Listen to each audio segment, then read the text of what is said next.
Review code provided by Axis Games for Nintendad.co.uk. Code Realize Guardian of Rebirth is an otome game, which is a dating sim oriented for females. This does not contain any of the additional content to the game such as Future Blessings or Wintertide Miracles. Your dating options in this game are all named after historical literary characters or some real life figures. These are all loose bases with a couple being absolutely nothing like their namesakes. Of course, this is because the setting of Code Realize is still London, a steampunk London in the Victorian era which has gained to new prosperity and technology thanks to the alchemical genius Isaac Beckford, your father. You, Cardia, are a monster and have been instructed by your father to stay inside the mansion in which you live, as your body contains poison and melts anything it touches. Thus, you must never learn love. Contrary to those instructions, a phantom thief comes to steal you away and promises to fulfill your wish of feeling human touch. Shortly after you come across the rest of your potential allies, where secret intelligence agencies, experiments and more come into play. There are only a few choices per chapter, as the first 8 chapters of the game take the same path, with different arcs that focus on particular characters. Your dialogue choices and who you choose to spend time with will set you on their particular route. Of course, there are bad decisions, some of which can end your story rather quickly. Another possibility is merely getting the normal ending, which will not take you to the credits or give you the unlocks. Since there's few choices at a time and you can save anywhere, it's not hard. Often just paying attention to your conversations will help you find the right answer. Still, for dangerous situations, saving first is a good idea. Like a lot of visual novels, you have a glossary, often explaining new terms or just giving more background detail on characters. As you go through different story paths and again, make the right choices, you'll gain quite a few of the special images. Once a route is completed, you gain an extra scenario for that character. These short story bits might be set during or after that route, and they come with a bit more of a tease of a CG. When you finish Victor, Van Helsing, Impey and Saint Germain's routes, you'll be able to pursue Lupin, which will give you the true story that wraps it all up nicely.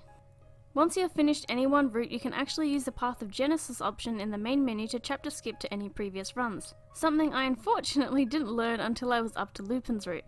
With it, you can lock onto a particular path. There is some benefit from starting near the start and skipping red dialogue, as there are a couple new conversations when you choose who to hang out with. Though you might have 20 minutes of new content mixed with time spent skipping, which I did 5 times.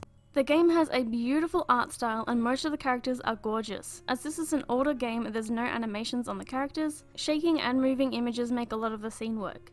Early on it can seem that there's very few backgrounds, but more come across in the later routes. These are all quite well detailed. The steampunk style is shown pretty well thanks to this.